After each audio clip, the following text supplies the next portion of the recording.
નમસ્કાર ગુજરાત। આજે આપણે જોશું 25 જાન્યુઆરી 2025નું મોસ્ટ ઇમ્પોર્ટન્ટ કરંટ અફેર।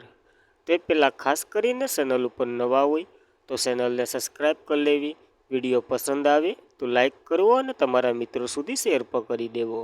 તો ચલીએ આજનો ક્લાસ શરૂ કરીએ આપણે। તો નેશનલ ગર્લ્ડ ચાઇલ્ડ ડે 2025 ક્યારે મનાવવામાં આવ્યો? તો દર વર્ષે 24 જાન્યુઆરીએ આ દિવસ મનાવવામાં આવે છે। તો રાષ્ટ્રીય ગર્લ્ડ ચાઇલ્ડ ડે 2008થી દર વર્ષે 24 જાન્યુઆરીએ ઉજવવામાં આવે છે અને આ ભારતમાં એક ખાસ પ્રસંગ જે છોકરીઓના અધિકારો, શિક્ષણ અને સલામતી વિશે જાગૃતિ લાવવા માટેનો એક દિવસ સમર્પિત છે, જે એવા સમાજ નિર્માણ તરફ કામ કરે છે કે રિમાઇન્ડ તરીકે પણ કામ કરે છે। તો યાદ રાખવી આની થીમ ઉજ્જવળ ભવિષ્ય માટે છોકરીઓનું સશક્તિકરણ કરવું। તો રાષ્ટ્રીય ગર્લ્ડ ચાઇલ્ડ ડે 24 જાન્યુઆરીએ ઉજવવામાં આવે છે દર વર્ષે।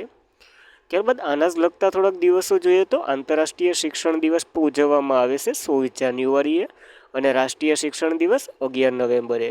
જ્યારે આંતરરાષ્ટ્રીય બાલિકા દિવસ, આપણે રાષ્ટ્રીય બાલિકા દિવસ તો જોયો 24 જાન્યુઆરી, આંતરરાષ્ટ્રીય બાલિકા દિવસ 11 ઓક્ટોબરે ઉજવવામાં આવે છે।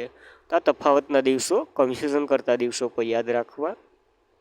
ત્યારબાદ જાન્યુઆરીના દિવસો જોઈએ તો 1 જાન્યુઆરીએ વૈશ્વિક કુટુંબ દિવસ અને DRDOનો સ્થાપના દિવસ, 2 જાન્યુઆરીએ વિશ્વ અંતર્મુખીય દિવસ, 4 જાન્યુઆરીએ વિશ્વ બેલ દિવસ, 5 જાન્યુઆરીએ રાષ્ટ્રીય પક્ષી દિવસ, 6 જાન્યુઆરીએ ગુરુ ગોવિંદસિંહજીની જન્મ જયંતિ જેને પ્રકાશ વર્ષ તરીકે આપણે ઉજવ્યું, 6 જાન્યુઆરીએ વિશ્વ યુદ્ધ અનાથોનો દિવસ, 8 જાન્યુઆરીએ પૃથ્વી પરિભ્રમણ દિવસ, 9 જાન્યુઆરી પ્રવાસી ભારતીયનો દિવસ, 10 જાન્યુઆરી વિશ્વ હિન્દી દિવસ, 11 જાન્યુઆરી રાષ્ટ્રીય માનવ તસ્કરી જાગૃત દિવસ, 12 જાન્યુઆરી રાષ્ટ્રીય યુવા દિવસ, 14 જાન્યુઆરી સશસ્ત્ર દળોનો વેટરન્સનો દિવસ, જ્યારે 15 જાન્યુઆરી ભારતીય સેનાનો સેવાનો દિવસ, 16 જાન્યુઆરી રાષ્ટ્રીય સ્ટાર્ટઅપ દિવસ અને 16 જાન્યુઆરીએ પ્રથમ વખત આપણે 16 જાન્યુઆરી 2025ના રોજ ભારતનો લોકાર્પણનો એટલે કે લોકપાલનો દિવસ પણ ઉજવ્યો હતો। જ્યારે 23 જાન્યુઆરી પરાક્રમ દિવસ નેતા સુભાષચંદ્ર બોઝજીની જન્મ જયંતિ નિમિત્તે ઉજવ્યો હતો। આનો પ્રશ્ન આગળ એક જોશું, ત્યારે વધારે ચર્ચા કરશું। તો આ હતા જાન્યુઆરીના દિવસો। ત્યારબાદ વર્લ્ડ જમ્પિંગ ચેલેન્જ બી કેટેગરીના વિજેતાઓમાં ભારતનું સ્થાન જણાવો? તો ભારતે બીજું સ્થાન લીધું છે, એમાં એક ખેલાડીને યાદ રાખવાના। તો ભારતીય અશ્વારોહણ ટીમનું અભિયાન એક પડકારજનક નોંધ સમાપ્ત થયું। એશિયન ગેમ્સમાં જે ભારતીય અશ્વારોહણ રાઇડ ટીમે વ્યક્તિગત જમ્પિંગમાં ફાઇનલમાં છેલ્લા સ્થાને રહ્યું હતું, જ્યારે ટીમે 1077 પોઈન્ટ આવા વગેરે યાદ નથી રાખવાના, 5મા સ્થાન મૂકીએ વગેરે વગેરે। ટૂંકમાં પહેલા નંબર ઉપર જો ઓલરાઉન્ડર કેટેગરીમાં સીન છે, ત્યારબાદ ગોલ્ડ મેડલ જીત્યો, સીન તો પેલો હોય તો ગોલ્ડ જ આવે, ત્યારબાદ જાપાન, થાઈલેન્ડ, ત્યારબાદ વ્યક્તિગત પછી ભારતનો સ્થાન ચોથો આવે છે। અને વ્યક્તિગત કેટેગરીમાં વાત કરીએ તો જોઈએ આગળ, જે વર્લ્ડ જમ્પિંગ ચેલેન્જ બી કેટેગરીના વિજેતામાં વ્યક્તિગત કેટેગરીમાં રશિયાના એલાવિન્ટા કોસ્ટલે પ્રથમ નંબર ઉપર છે, ભારતનો જય સબરવાલ બીજા નંબર ઉપર છે અને એડવાન્ડોરનો જુવાન ફિયાન્કો ત્રીજા નંબર ઉપર છે। તો ખાસ કરીને આ ક્રમો યાદ રાખવા, ઓલા પહેલા નંબર ઉપર સીનને નહીં યાદ રહી તો પસાર છે। ત્યારબાદ તાજેતરમાં જ આપત્તિ વ્યવસ્થાપનમાં શ્રેષ્ઠતા માટે કોને સન્માનિત કરવામાં આવી અથવા તો કઈ કંપનીને સન્માનિત કરવામાં આવી? તો IN કોઇસને સન્માનિત કરવામાં આવી। આના માટે આપણને ખ્યાલ હશે, નેતાજી સુભાષચંદ્ર બોઝના જે માનમાં 2 પુરસ્કારો આપવામાં આવે છે, એક વ્યક્તિગત કેટેગરીમાં અને એક સંસ્થાકીય કેટેગરીમાં। તો Indian national centre for ocean information જે સર્વિસીસ છે, એને ગુરુવારે 23 જાન્યુઆરી સુભાષચંદ્ર બોઝના આપતા પ્રબંધ પુરસ્કાર 2025 માટે સંસ્થાકીય કેટેગરીમાં ડિઝાસ્ટર મેનેજમેન્ટના કામ માટે પસંદ કરવામાં આવ્યું, જે કેન્દ્ર સરકારે આપત્તિ વ્યવસ્થાના ક્ષેત્રમાં ભારતમાં જે વ્યક્તિઓ અને સંસ્થા દ્વારા પ્રદાન કરવાતા યોગદાન, નિસ્વાર્થ સેવા, ઓળખ અને સન્માન આપવા માટે આ એવોર્ડની સ્થાપના કરી હતી। આપદા પ્રબંધ પુરસ્કાર 2025। તો વ્યક્તિગતમાં કોઈને પસંદ જ કર્યું, સંસ્થાકીયમાં આને પસંદ કરી લીધી, કોને? તો કે Indian national centre for ocean ઇન્ફોર્મેશનને। અને આ એવોર્ડની જાહેરાત દર 23 જાન્યુઆરી નેતાજી સુભાષચંદ્ર બોઝના જન્મજયંતિ નિમિત્તે કરવામાં આવે છે. તેમાં વ્યક્તિગત કેટેગરીમાં વાત કરીએ તો 5 લાખ આપવામાં આવે છે, જ્યારે સંસ્થાકીય કેટેગરીમાં 51 લાખનું રોકડ પુરસ્કાર અને પ્રમાણપત્ર મળે છે. તો રકમ પણ યાદ રાખવી. જ્યારે Indian national centre for ocean information સર્વિસની વાત કરીએ તો એ હૈદરાબાદ ખાતે આવેલી છે.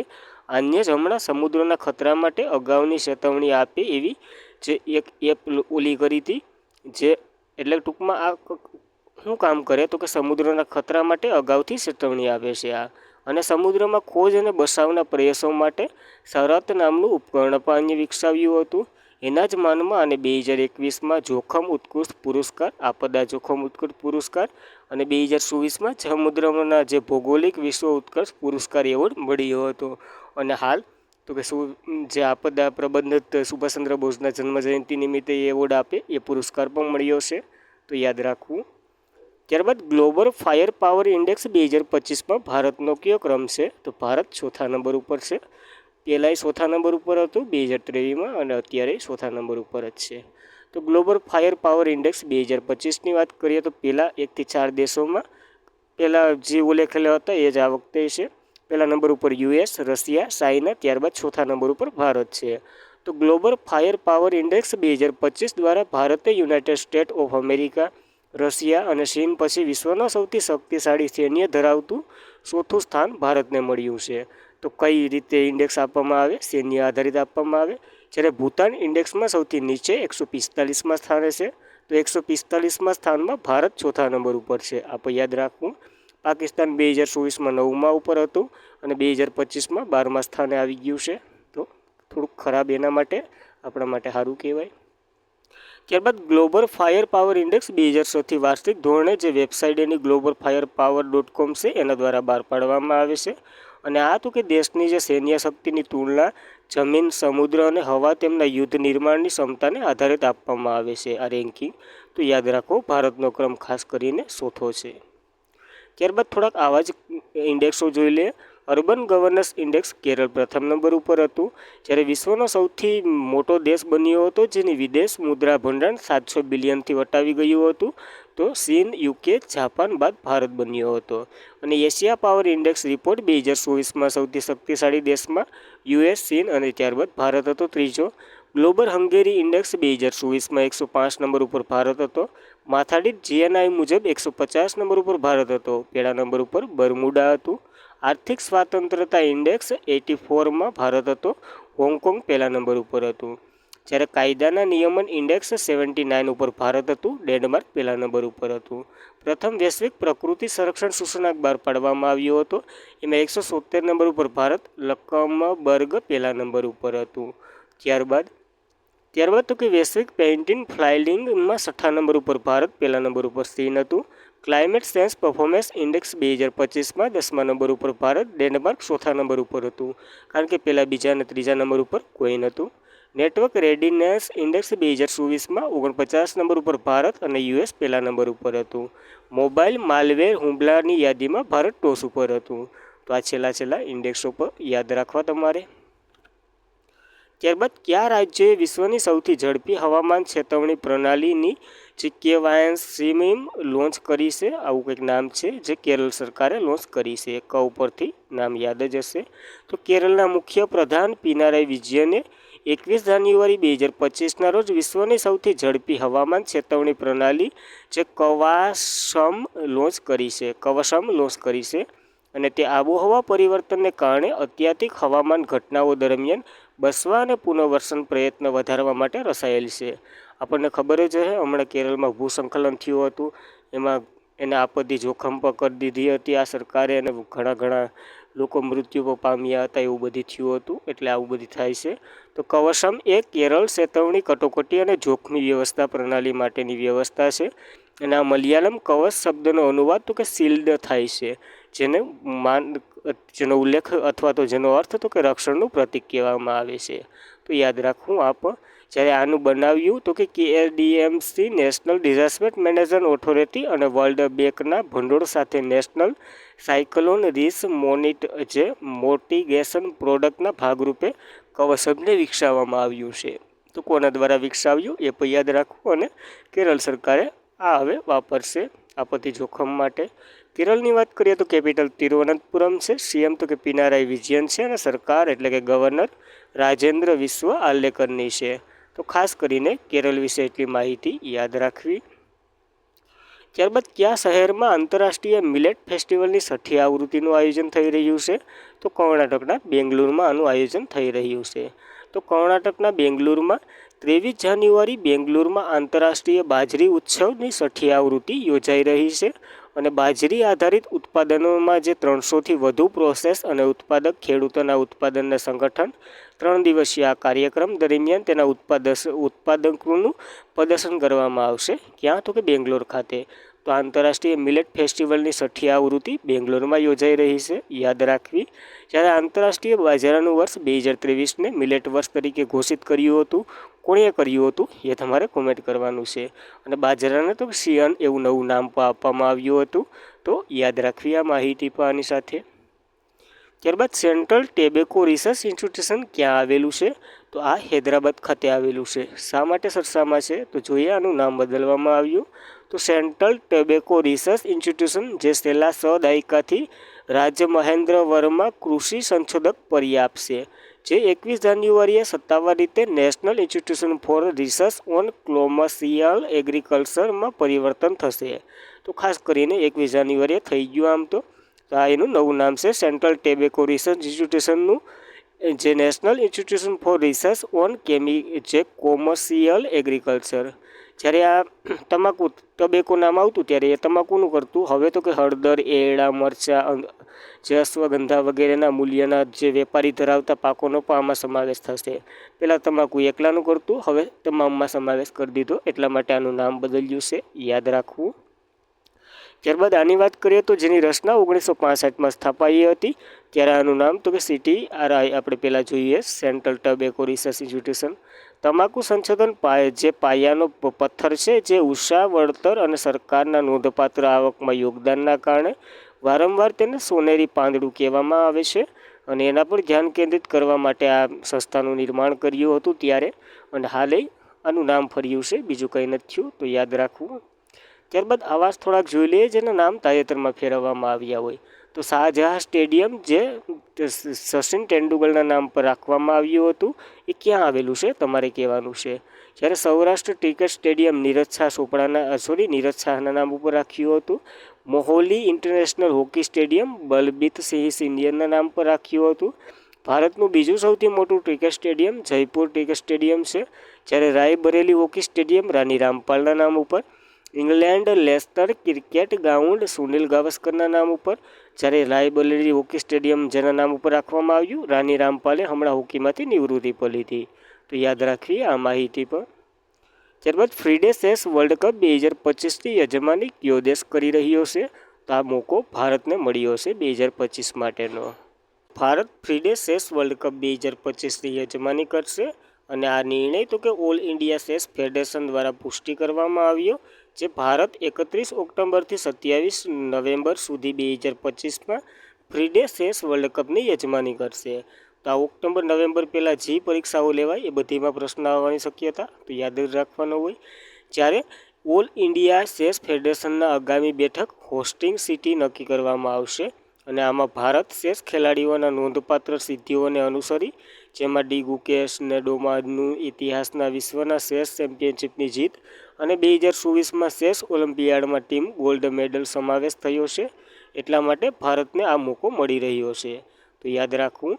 જ્યારે 2023માં ફિડે ચેસ વિશ્વકપ મેગ્નસ કાર્લસન જીત્યા હતા, આર પ્રજ્ઞાનંદ રનરઅપ તરીકે રહ્યા હતા. જ્યારે 47મી ફ્રીડે ચેસ ઓલિમ્પિયાડ 2026 તાશ્કંદ ઉઝબેકિસ્તાનમાં થવાની છે, તો એ પણ યાદ રાખવું.